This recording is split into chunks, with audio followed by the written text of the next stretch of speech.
picture. All right, turn this around. Hello, Roncalli. It's Monique again, and today we are at the Arkansas Valley Research Station for Colorado State University, and you are going to speak with Dr. Bartolo. I have your questions here. I'm going to flip the camera around, and we will get started. Hey, kids. Welcome to our greenhouse. All right. How many plant starts do you have going in this greenhouse right now? You know, it's hard to tell, but we probably have over 3,000 or 4,000. I start about anywhere from 60 to 70, maybe even 80 varieties of different peppers in one particular season. Wow, field of green. Okay, Dr. B, we have some questions for you coming from the 7th graders at Roncalli. The first question is, what do you do and how did you get into this? You know, that's a good question. First of all, you know, I was born in Pueblo County, so I grew out on the St. Charles Mesa, so I always was around agriculture. So I loved agriculture and I really loved science. And I always wanted to do something with those together. Now, I didn't know I was going to be a plant breeder or work in this area. I thought I was going to be in a lab somewhere, maybe finding the cure to cancer. But I really, really loved science, and all of a sudden some things fell into place, and I ended up working in an area that I really enjoy, working with peppers. But it's a mixture of loving agriculture and loving science. And what is your official title? My title is vegetable crop specialist or professor. So I usually just go by vegetable crop specialist because that's what my specialty is. And talk to us a little bit about the Pueblo Chile. There's a rumor out there that you're the godfather of the Pueblo Chile.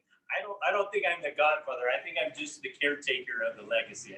The Pueblo Chile has been with us for many, many years, and there's been a lot of people that have worked with it, either cultivating it or cooking it, and that's a real special part of Pueblo. So all I did was about 30 years ago start looking at ways to maybe improve some of the horticultural traits associated with Pueblo Chile.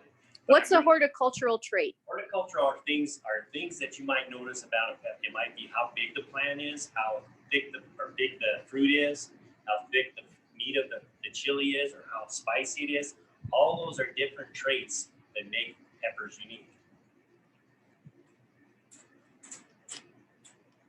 And when you are working with the Pueblo Chile, what characteristics are you looking for? So I'm looking at, one of the great things about plant breeding is you want to develop varieties that are well adapted to your environment. So here in the Arkansas Valley, we have a fairly dry climate. It gets fairly hot, cool at night. We want to see varieties that thrive and do well into that. So we're looking for things that have resistance to diseases that might be around. We want to look at things that have grow well and produce a lot of fruit. But most of all, we wanted to have the fruit that are really good to eat. And not only good to eat taste-wise, but also good for you from a nutritional standpoint. You mentioned pest resistance. How do you evolve a plant to have a greater pest resistance? So we do a lot of things that occur naturally in nature. So if we grow a plant, certain plants in that population will tolerate pests better than others. Some will die, some will succumb to insect infestation or disease infestation, but you always have some individuals that will survive. So you take the seed from those individuals and then you grow them the next generation, and you keep doing that generation after generation to build up that resistance in the population. Okay, that makes a lot of sense. Now, in your everyday work, who are you working with? You said you're a professor. Who do you get to work with on a daily basis? So I work with a lot of different people. I work with a lot of other scientists that are working with Colorado State University, but I work with a lot of farmers as well. So my responsibility is to kind of be the liaison, bring science to the farmers. We wanted farmers to employ a lot of these new techniques that are more sustainable for their earth, for the environment, and also develop new varieties that they can grow that will be a good market for them. And how do you make money doing this? So So I am employed by Colorado State University. So like a lot of the teachers that work in your school, I get paid by the state or for the school district in your case.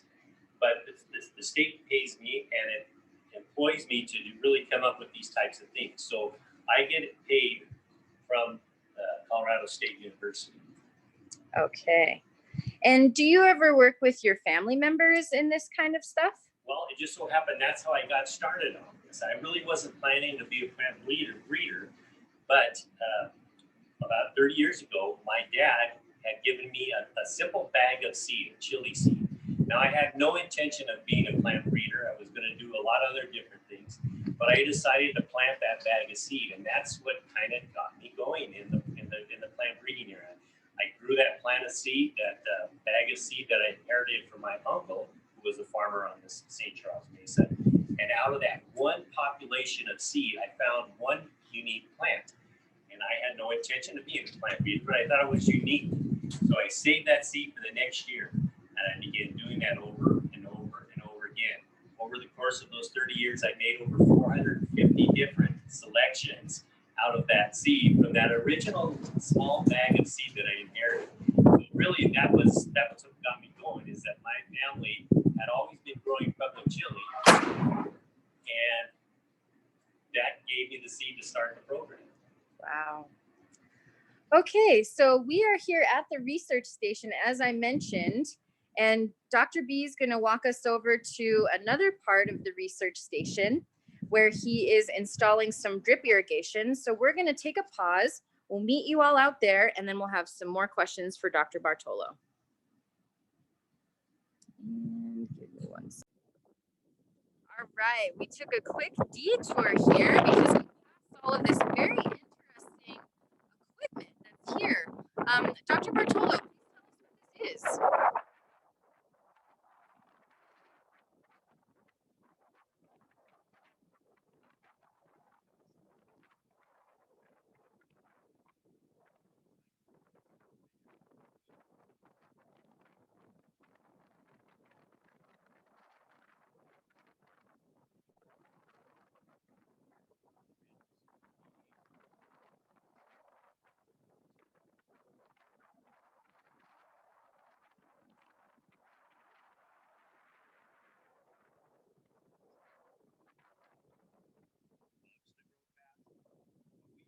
We take all the information gathered in this.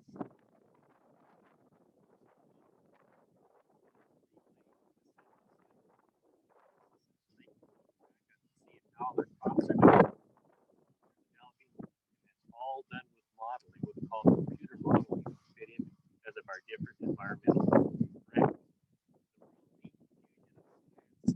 Computer modeling, mathematics, all these things go into something. And so the seeds that started in the greenhouse will eventually benefit from the data gathered by these very machines as you move them into the field. Is that right?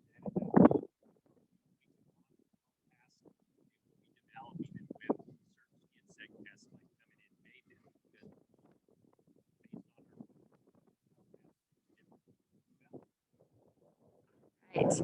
Okay, y'all, we're going to continue on our farm tour here, and we'll be back at a field working on drip irrigation.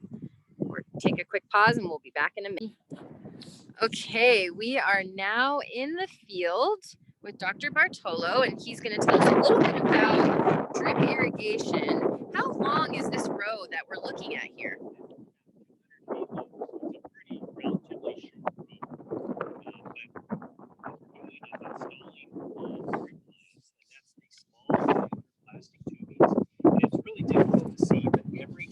Inches, there's a small little hole, drip tape. And what that does, as the name implies, it allows the water to evaporate. And it does very uniformly up and down. Never water right to the base. Here in southwestern Colorado,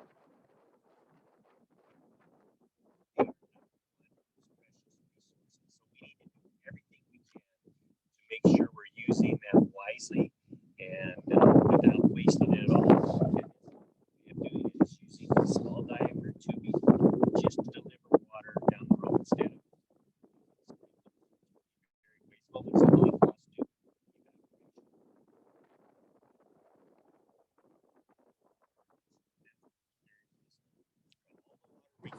especially here in this part of the valley, is all comes out of the Arkansas River. A lot of people depend on that. We want to make sure we're using that very efficiently. And so this is the row. This is the furrow here, the row where people might walk through, and you grow the plants in the row. And if you can see, guys, I'm going to zoom in here. The drip tape is literally buried in the row. It's down the center, and so the plant soak out from the middle and where the plants are and get right to the base of the crop. You can see here's another one there. And so about how much water is released per row per day when the plants are actually in the ground? That's a good question. So we saw that weather station. That helps us predict how much water a crop is using. So again, we use a mathematical formula to calculate how much water is used during the day. So we know that on a hot, windy day, if you guys go to the swimming pool and you jump in the pool and it's a hot, windy day, it's just a couple of minutes and you're dried off. So we know on a day like today that's hot and windy, we're going to use a lot of water, and we may use up to a half an inch of water. That means if you were to put a pool of water half an inch deep, you would evaporate that off in a day, or a crop would use that all in one day. And so you can use quite a bit of water in one day. That's almost 10,000, 15,000 gallons of water. So in a typical year, an acre of a field of a crop, so if you were to imagine a football field being about 3 acres, you might use well over 1 million gallons of water to grow a crop on a football field. So it's a very, very water intensive crop growth.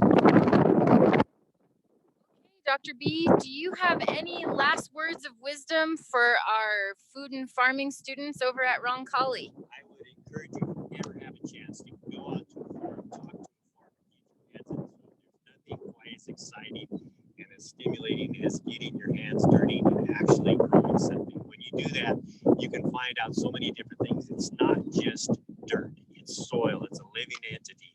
There's so many things going on in the soil, in the plant, with the water, with the environment, that you'll find a place that you're passionate about, and hopefully one day you'll be involved in some aspect of agriculture. All right, thank you so much.